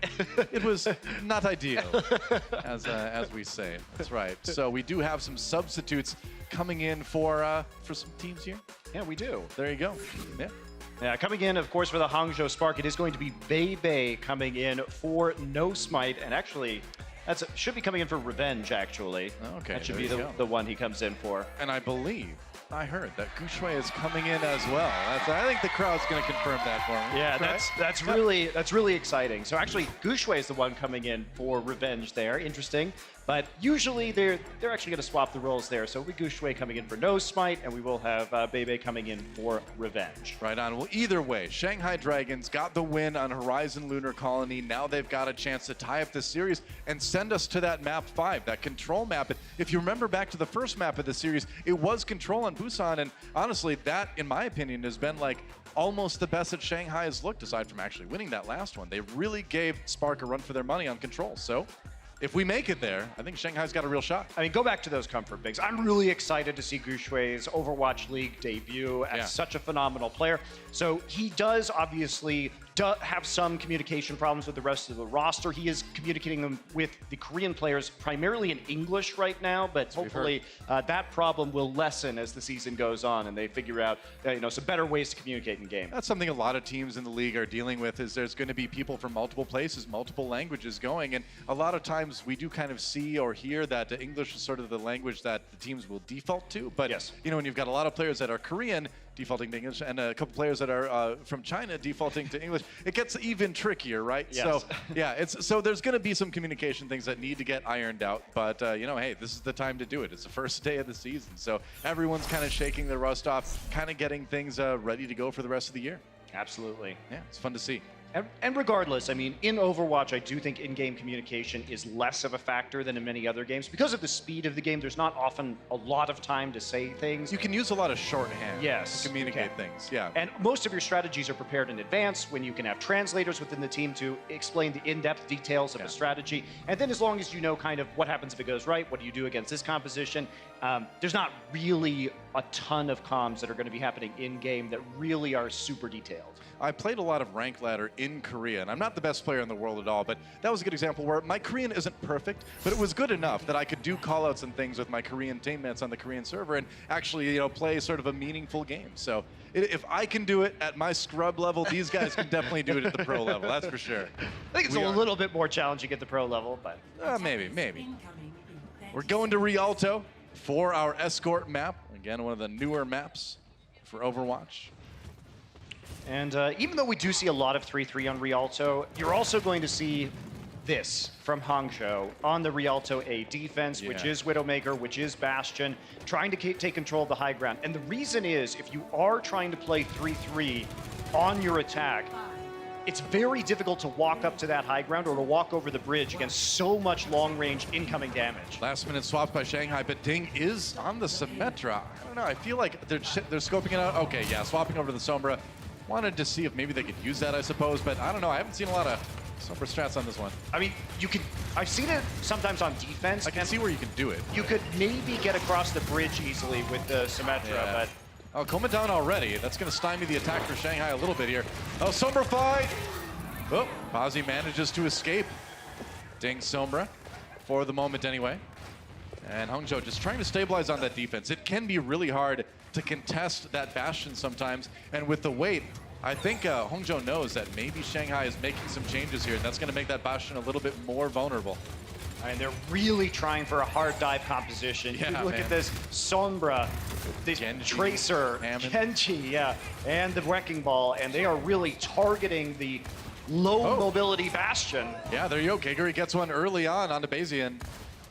Can they follow it up, though? They did lose Koma. They lost their Lucio, so that payload is still not moved nearly at all. Well, you can't move the payload with this composition if you're Shanghai. You have to kill them before you move it. Yeah, you got to win that fight on the high ground before you do anything. Oh, what a great right click with Gushue to bring people back in.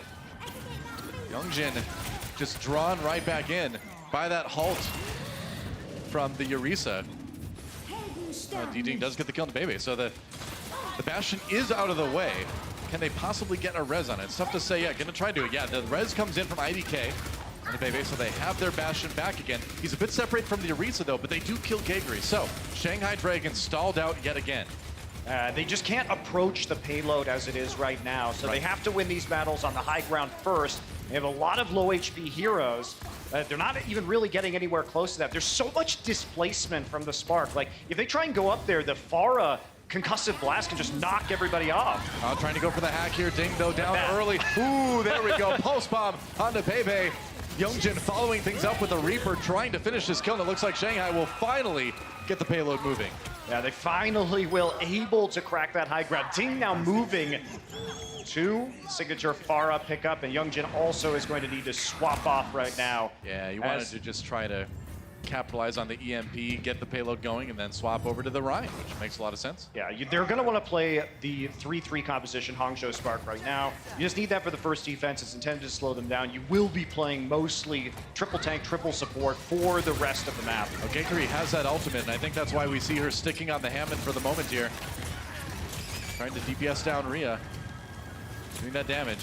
They push the payload quite a bit. Ooh, the Sun, gotta be careful here. Gets the shield off just in time. Keguri nearly getting eliminated. Self-destruct coming in. No kills out of that one. Hangzhou Spark. Koma down, though. They get the follow-up. Keguri drops a minefield. They've got him trapped here. Can they push him in? Yep, Bebe down early from the minefield. And they're trapped between a minefield and a payload place, I guess is how the saying goes. Oh, Bigger nice shatter. Comes in from Youngjin. That works out great. And Ding takes out Godsby. It looks like that's going to be the payload moving again. So Shanghai not stopped for long. They take point A, and looks like we've got a little bit more of a pause there. All right. That was really a good flank by Keguri coming in with the minefield. Yeah, you really set that up nicely. No place for them to go while they were caught in the checkpoint, trying to prevent them from taking point A on that payload. And of course, the shatter comes in right as they turn around. Right. I mean, that's the thing. You just kind of trap them again between the proverbial rock and a hard place, and it works out great. So where Shanghai kind of struggled to get the payload started, now that it's rolling, you can really kind of see them putting this composition together and executing it pretty well, I'd say. Yeah, and it's part of the swap over to the triple tank, triple support, that you're going to get rolled for a bit while you try and build up an ultimate bank. So the price you pay for not doing it at the start is that, yes, they had a great defense right at the start of the map, took a lot of time off the clock, but then the punishment is when you eventually lose a fight on that kind of composition, you have to switch over to the 3-3. That's when it takes a while to like charge back up again. Well, I think they played it well, where they didn't have Geguri switch right away because she had that high alt charge. Yeah. And then they honestly did a great job of utilizing that to kind of bolster what they were already trying with it. So, yeah, that was impressive. Yeah, I agree. It's cool. Meanwhile, Hangzhou Spark, they had a decent hold early on, but once it was broken, it seemed like it was really hard for them to sort of like reorganize and get back together. And, you know, we talked about the maybe language concerns that would come in with Gushui jumping in here for map 4, and maybe that was part of it, maybe it wasn't. But either way, it seems like Spark, I feel like I've kind of been noticing this with the series, that it has been taking them a little bit longer to reset in certain situations than a team really should take at this point. Yeah, and I think a part of that is they, like you're saying, the language concerns. They're trying to approach the It's payload day again. one. It is day one. Don't of read course. into it too much, yeah. I just like the way the Hangzhou Spark are playing, though, because the easy thing to do in this metagame is just to default to 3-3. Sure. Because if you're confident in your 3-3 ability, why not just play it the whole map? Because eventually you're going to switch to it. So if you're the better 3-3 team the whole time, then just play it, right? Yeah. That'd be the argument, but that's not fun. No. Well, I'm actually really happy with how this match has gone. And, you know, part of that has been Shanghai, you know, not quite having their normal tank player, their main tank player, rather. And so to be able to adapt to that, to create the sort of like single tank composition that's been working pretty well with Geguri has been cool to see. But let's take a moment to look at some highlights from Horizon Lunar Colony from our last map. Shanghai was able to win that one and keep themselves alive in this series. Remember, if it had even been a draw on Lunar Colony, that would have been it. And we would have played the 4th map, but it would have been Spark with the win either way. That was such a great combo to start things off there. Oh, yeah. EMP coming in, leaving the members defenseless and low mobility on the side of the Shanghai Dragons, finished up by the Wrecking Ball. Right. Thereafter, Godspeed here getting right all the way back up, and immediately, like this, in the millisecond he got the Graviton Surge, ends up going down. I gotta say, Godspeed has really impressed me all day between the Sombra play and between the Zarya play that we've seen from him. And Hyungjin, he really wants this Reaper to work, and it's worked at certain times. I'm still not a total believer in Reaper being great in this meta, but yeah, I think it's a situational pick. I've seen some things that could change my mind. I'm happy about it. This was a great play by Geguri as well. Kind of swinging over, dropping the Mind Shield as she went, and Nano boosted Reaper won the map for the Shanghai Dragons, so yeah, can't argue with that. Solid. Gosby again with him on the Sombra, of course. Being so annoying to deal with. And there's some Reaper stats for you. There we go.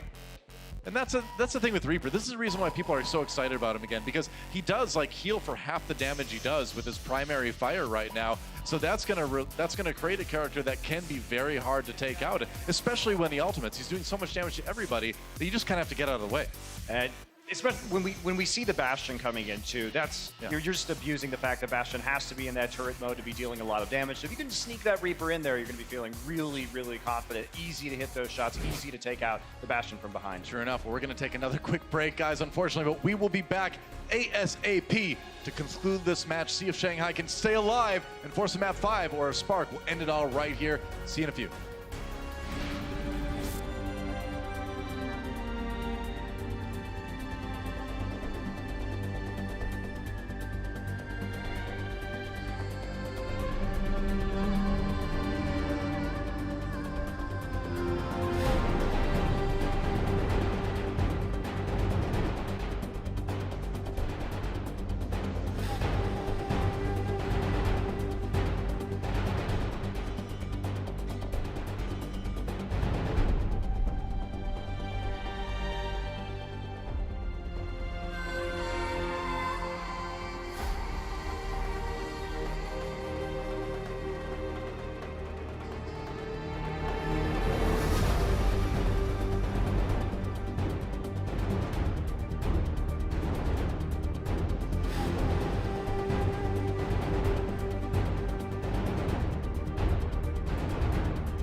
Welcome back yet again. We are unpausing right now.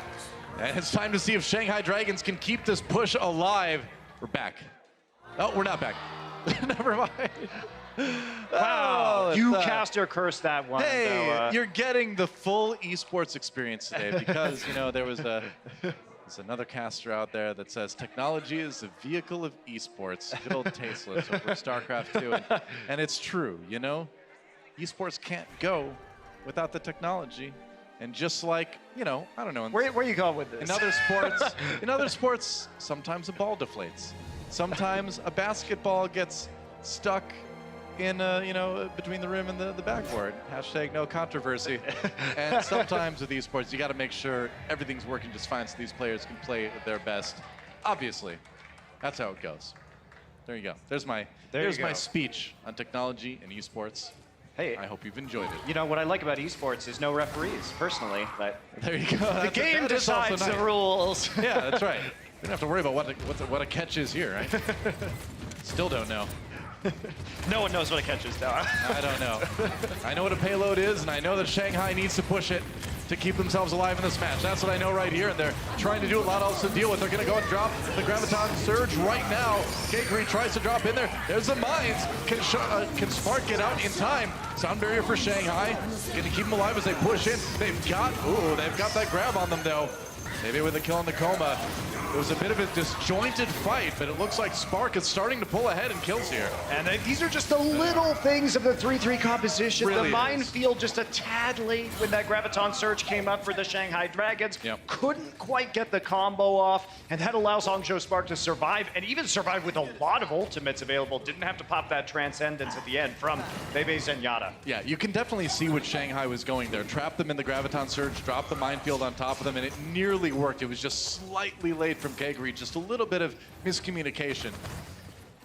But now they're in that situation where it's going to be a while till they have the opportunity to try something like that again.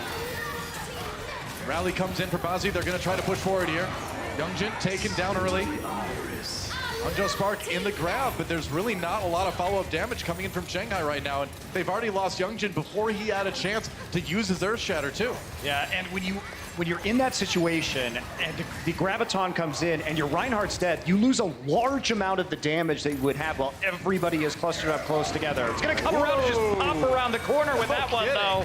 Just a Russian no-look shatter. They're gonna get Bazi, but then they're gonna get stuck in the Graviton Surge. It does push Spark back enough, though.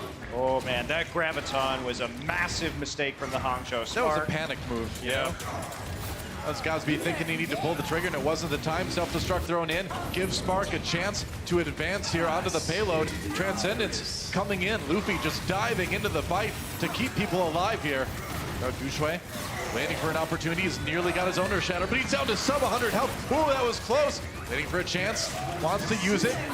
Gets a couple with it. I don't know. Youngjin down. Self-destruct, though. A lot of that damage blocked by the sound barrier here as Spark dives back into the fight. Shanghai Dragons trying to use what they've got to stay alive, but Ding jumping in the middle by himself. I don't know how well that works. No kills out of that. And Spark holds the payload for now, and it's just 10 seconds for Shanghai left. Yeah, that's all they've got here to try and push this payload through. And they gotta make it. They gotta move this thing. They don't have to move it far to get another chunk of time, but it's going to be tough to get through Hangzhou Spark. They've got the rally from the Brigida, moving in with that extra armor now. Gosby waiting it out, throws in the Graviton Surge, and everybody locked up. Coma on the payload, trying to focus on the other Graviton Surge from Shanghai. They're going to go in with Luffy's Transcendence. He built another one so fast, and look at this, Diem so charged up, doing so much damage on that Zarya.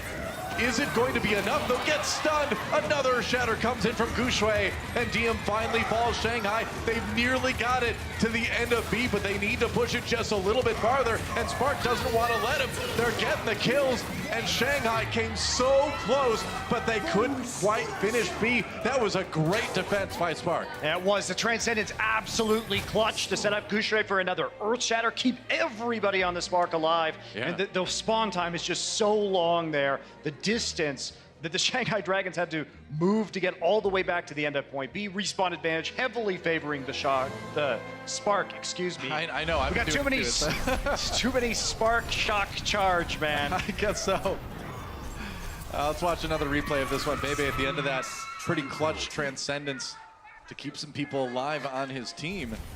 Yeah, it got Gucci the time to get the shatter too. That's right. DM was at like 100 charge there also, so making sure they hit the Zarya with the shatter, super important. Yeah, absolutely. Bebe himself, there he is.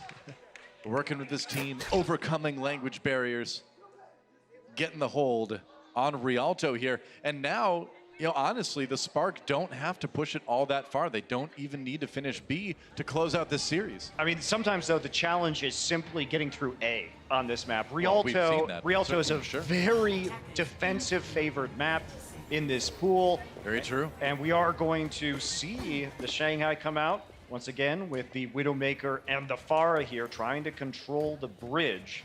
Yeah, not going for the Bastion strategy that Spark did. They're not quite as all in on one point on the high ground to defend. They're a little bit more mobile with this composition. I mean, this is where I'd love to see Godspeed's famous Genji come out. That'd be sick. Gonna stick on the Zarya, I think, for now. Gushue over to the Reinhardt last minute. They're gonna go with the fairly classic 3-3, except for the crucial change of No, they're gonna that change. Widowmaker. They're all going back to change right now. Once they see this composition all again, right. and they're gonna go Ooh. Orisa Roadhog and Hangzhou and Widowmaker. So double sniper, and also they're trying to get the advantage with the Orisa by having the halt and Roadhog hook combo. So they want to drag somebody up and hook them in while they just sort of put this meat shield of triple tanks on the payload. It's a really good strategy against what the Dragons are running. This is a blast from the past, but on this map, it's a great strategy. Maybe on that Roadhog, like you said, going to be looking for hook follow-ups to those right clicks, those halts that Gushue will be throwing out on the Orisa. It takes a lot of coordination for the two tank players to land those. Meanwhile, Asi and Godspeed on the snipers are going to be pouring in a lot of damage from long range, from theoretically relative safety here. It's going to be tough for Shanghai to match. Yeah, the issue is that the barrier damage is so much greater on the side of Hangzhou Spark. Those Orisa shields, when you're faced with a Hanzo and a Roadhog, it's going to go down so much faster. Very true. Getting a long look at the map there. Oh, Cosby finds the headshot on the DM, just tosses it Accidental out there. headshot. Yeah, right. I'm sure DM will tell you it was accidental. Cosby will be like, no, I meant to do that. I mean, I love this composition that you're coming in with right here. I've never heard a Hanzo ever admit to an accidental kill, by the way. Just doesn't happen. It's a sick composition, though, isn't it? Yeah, really good. And in general, Orisa Roadhog is going to beat just Orisa by herself. Fair enough. No pressure at all on this Widowmaker. On the Spark side, they cruise through A, and now they have nearly 5 minutes to take B. All right, they got to switch. They can't. Oh, DM. Oh, he got away just in time. I'm not sure he wanted to, though. He needs to swap. All right, Taylor's just going to chill out. Oh, yeah, we need to push this thing. Yeah, that's right. Ria's got the idea. Look at the quick swap, though, from the side of Hangzhou, because they want to switch to 3-3 when they see it coming in.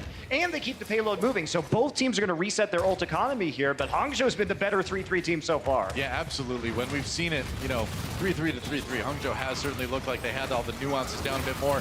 Diving in right now, see if they can do it. The Zarya shield's out of commission now, used up. Now the damage really can be done. Nice stun onto Gushue. D'ing set up, setting up that kill. Onto the Spark tank. And everyone's just going to take a swim. Yeah, the pink in the drink, though. That's right. You don't want to take a swim in the canals of Venice, though. That's what I've heard.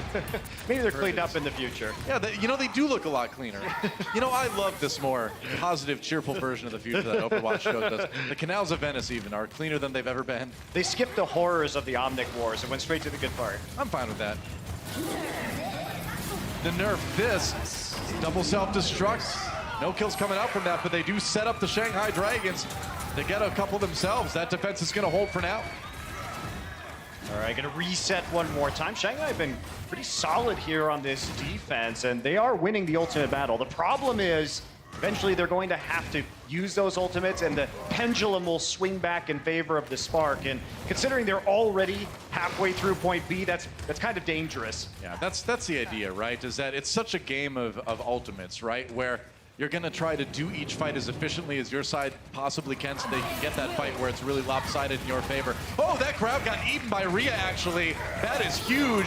Oh, speaking of huge, here comes your shatter from Youngjun. Great charge after that. And what looked like it was going to be disastrous for Shanghai has turned into a really smooth teamfight win. Spark actually dedicated a lot they had into that, too. And Man, that turned out great for Shanghai. Yeah, definitely did. Huge shatter from Youngjin, turning that fight around. And they didn't even have any support ultimates to use. So Shanghai coming up on 3 support ults. This could be a great hold for them. Yeah, it's still 2:20 on the clock for Spark, so they do have time to try to swing things back in their favor eventually. But for now, Shanghai seems to have the edge. They're going to go in with a rally on the Shanghai side. Again, trying to use those support ultimates efficiently. They're going to have the other 2 very soon. Oh, Graviton Surge used early. Small window for Spark if they can capitalize on this, but no. They do get the Transcendence just in time, but Koma goes down right before he gets a sound barrier. Perhaps a chance with that Earth Shatter for Spark to get the payload moving again.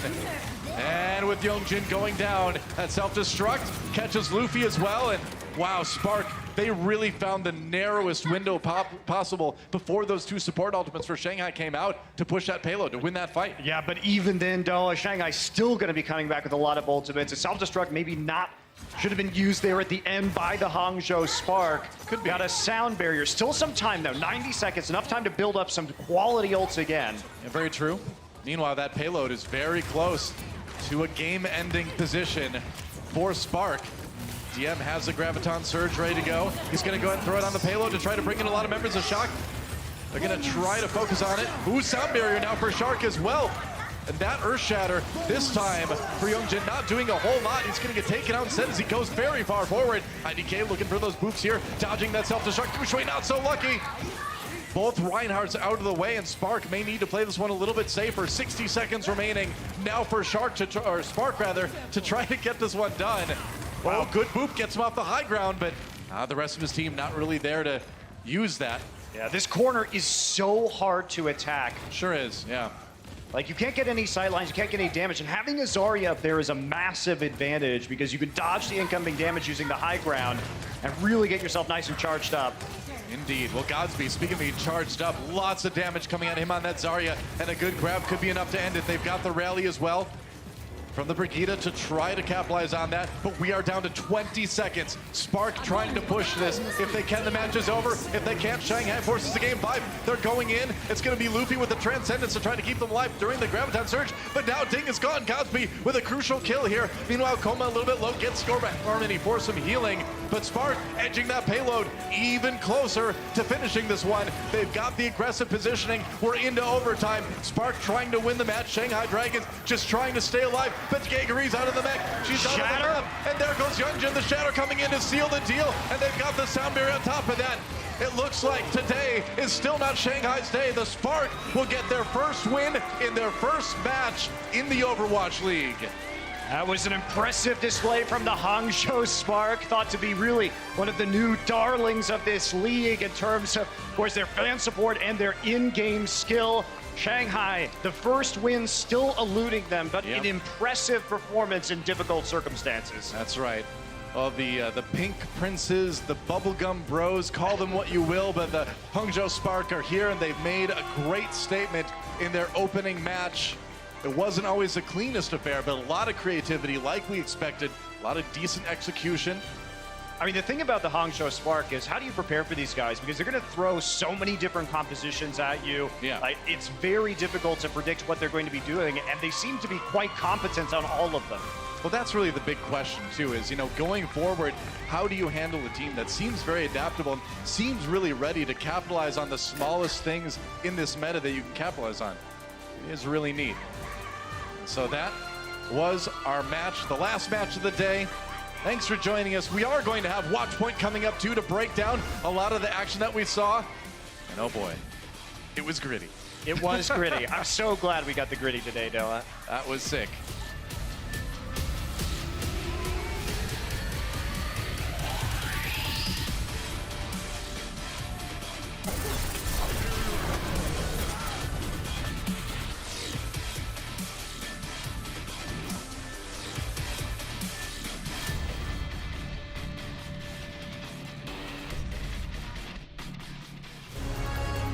The Overwatch League is powered by Intel. Game, record, stream without compromise on Intel Core i7.